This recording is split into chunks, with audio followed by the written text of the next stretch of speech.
소리의 세계와 침묵의 세계를 이어주는 사람들이지. 말과 손으로. Halo semuanya, di video kali ini aku akan membahas alutsista drama yang berjudul Watermelon Sparkling. Langsung aja kita mulai. Ada dua orang pria yang bernama Eunho dan Eungjol. Mereka ingin memesan kopi.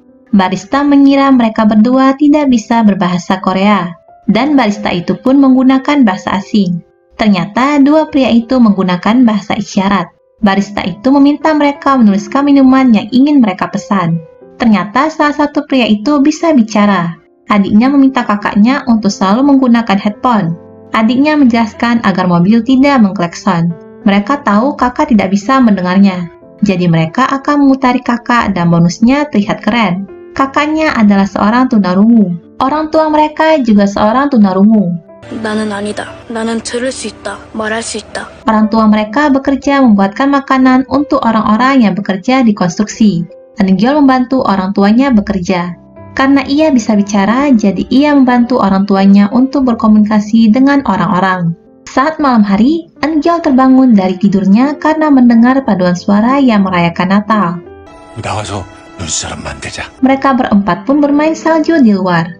Tiba-tiba besi untuk proyek terlepas. Eungjol buru-buru ingin menyelamatkan kakaknya, tapi ia terjatuh. Lalu ia menembakkan laser ke arah ayahnya. Ayah mereka langsung menyelamatkan Eunho. Eungjol bertanya pada ayahnya jika ia dan kakaknya dalam bahaya, siapa yang akan ayahnya selamatkan lebih dahulu. Lalu ibu mereka pun bertanya bagaimana jika kami bertiga dalam bahaya saat bersamaan.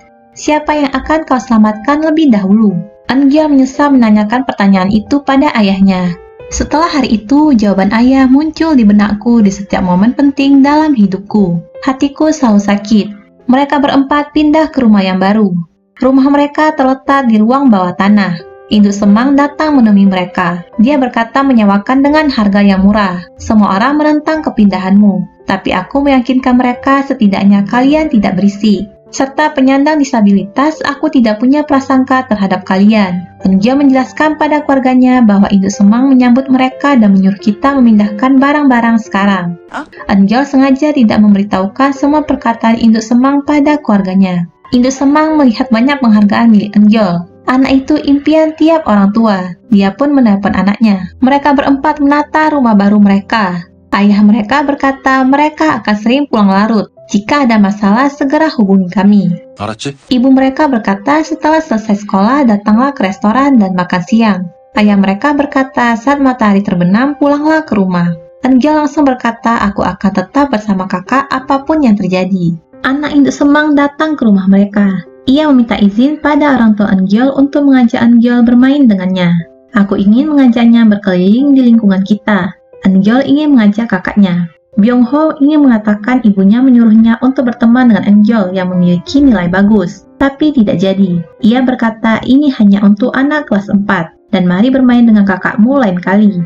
Mereka pergi bersepeda. Mereka berhenti di toko musik. Byung-ho berkata menjauhlah dari tempat itu. Menurut rumor, pria tua dari toko musik itu memakan anak-anak. Eungjol berkata, kau tidak percaya itu kan? Tiba-tiba pria tua itu keluar. Mereka semua berteriak dan pergi dari sana. Eungjol kembali melihat ke belakang. Mereka mengajak Eungjol bermain game di warnet. Ayah Eungjol menelpon, tapi Eungjol tidak mau mengangkatnya. Akhirnya ia menjawabnya. Ayah menyuruhnya untuk pulang ke rumah. Eungjol menjawab ia sedang bersenang-senang. Ayah dan ibu harus pergi ke restoran. Kakakmu akan sendirian di rumah. Eungjol berkata pada teman-temannya ia harus pulang sekarang. Teman-teman itu sebenarnya tidak suka berteman dengan Eungjol. Tapi Byung-ho berkata aku bergaul dengannya karena suatu alasan. Eungjol mengajak Byung-ho untuk belajar hari ini karena besok ada ujian. Byung-ho menolak ajakan Eungjol. Kau bisa belajar sendiri. Tulis namaku di kertas ujianmu besok. Lalu aku akan menulis namamu di kertas ujianku. Bagaimana menurutmu? Eungjol tidak mengerti maksud Byung-ho. Byung-ho berkata jangan lupa kau bisa memutuskan masa depan keluargamu. Keesokan harinya saat ujian matematika, Byung-ho mendesak Eungjol untuk menulis namanya. Ternyata Eungjol tidak mau melakukannya. Ia disiram oleh Byung-ho dan teman-temannya. Aku hanya bergaul denganmu karena kasihan. Eungjol menjawab aku tidak pernah bilang akan bekerja sama.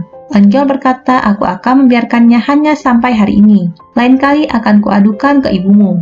Byung-ho ingin menghajar Eun-gyeol, tapi teman-temannya menahannya. Byung-ho berkata, aku akan menyuruh ibuku untuk mengusir keluargamu yang miskin dari properti miliknya.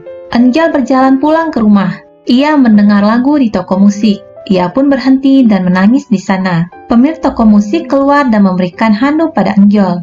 Keringkan badanmu atau kau bisa masuk dan minum secangkir coklat panas. Eun-gyeol masuk ke dalam. Pria tua itu menunjukkan tidak ada gelang di kakinya.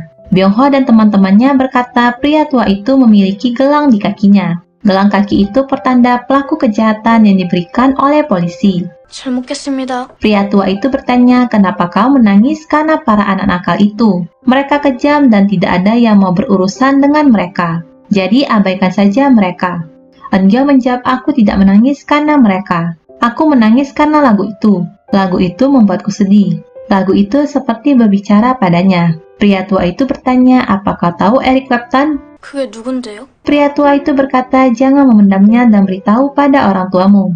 안 돼요. Pria tua itu berkata, kau bisa membicarakan apapun dengan orang tuamu. Eun-gyeol menjawab, jika aku menyebabkan masalah, orang akan bicara buruk tentang orang tuaku. Bahwa mereka tidak membesarkan putra mereka dengan baik karena mereka difabel. Kedua orang tuaku tuli. Kakakku juga tuli. 잘 마셨습니다. Pria tua itu bertanya, apakah mau belajar bermain gitar? Lagu Eric Clapton, apa kau tidak mau memainkannya sendiri? Begitu menguasai lagunya, hidupmu akan berubah. Eun-gyeol mempelajari not musik di rumahnya. Pria tua itu mengajari Eun-gyeol bermain gitar. Pria tua itu berkata, gitar mirip dengan bahasa isyarat. Kau memulai percakapan dengan tanganmu dan mendengar suara sebagai jawabanmu. Eun-gyeol datang menemui Ibu Byung-ho. Kudengar ada yang disebut Undang-Undang Perlindungan Sewa Rumah. Karena itu pemilik properti tidak bisa mengusir penyewa sebelum sewanya berakhir, bahkan jika kau pemilik propertinya. Benarkah itu? Ibu Byung-ho berkata, aku tidak pernah bilang akan mengusir keluargamu. Eun-gyeol menjawab, jadi memang benar para penyewa dilindungi oleh hukum. 감사합니다. Aku akan memberitahu pada orang tuaku. Ia sengaja memberitahukan itu pada Ibu Byung-ho agar Byung-ho tidak mencoba mengganggu dan mengusirnya dari rumah sewa. Pria tua dari toko musik berkata, akor mayor dan minor harus berdampingan dengan harmonis agar sebuah lagu terdengar menyenangkan dan lengkap. Hal yang sama berlaku untuk kehidupan. Mengalami momen sulit dan bahagia membantumu membangun hidup yang memesona. Pria tua itu bertanya, apa alasanmu menyembunyikan ini dari keluargamu? Eun-gyeol menjawab, ia merasa tidak enak karena ia bisa memainkan musik, tapi mereka tidak bisa. Eun-gyeol semakin mahir memainkan gitar akustik. Ia pun juga mahir memainkan gitar listrik.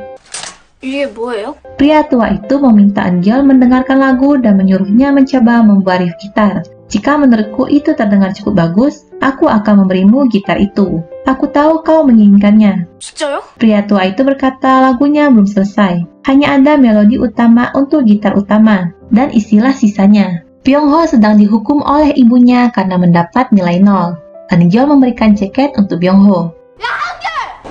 Ibu Byung-ho kembali menambahkan hukuman untuk Byung-ho karena berteriak menyuruh Eun-gyeol untuk mengambil kembali jaket ini. 어디가? Ayah dan ibu Eun-gyeol pergi keluar untuk menemui orang di kantor pusat. Mereka akan membahas pembaruan kontrak. Ibu berkata Eun-ho sedang flu. Dia sudah minum obat dan sedang tidur. Ibu meminta Eun-gyeol untuk membangunkan Eun-ho dan memberinya obat demam. Ia juga meminta Eun-gyeol untuk tetap di rumah dan menjaga Eun-ho. 알았어. Eun-gyeol memastikan kondisi kakaknya. Lalu ia mencoba membuat melodi untuk lagu yang diminta oleh pria tua pemilik toko musik. Eun-gyeol bertanya, lalu siapa yang menulis melodi ini? Pria tua itu menjawab, kau tidak akan tahu meski aku memberitahumu. Ini ditulis oleh seniman yang tidak dikenal siapapun. Eun-gyeol tidak mendengar Byung-ho memanggilnya. Byung-ho masukkan jaket Eun-gyeol melalui jendela luar rumah mereka. Lalu ada pengendara yang membuang puntung rokok sembarangan. Byung-ho kesal karena pengendara itu membuang sembarangan dan menendang puntung rokok itu hingga masuk ke dalam rumah Eun-gyeol.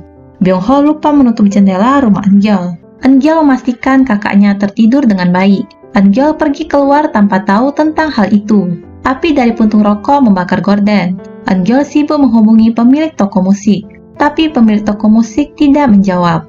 Eun-gyeol sudah menyelesaikan tugas dari pemilik toko musik dan ingin datang ke sana.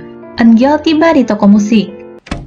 할아버지? Ternyata pria tua itu tidak sadarkan diri di dalam.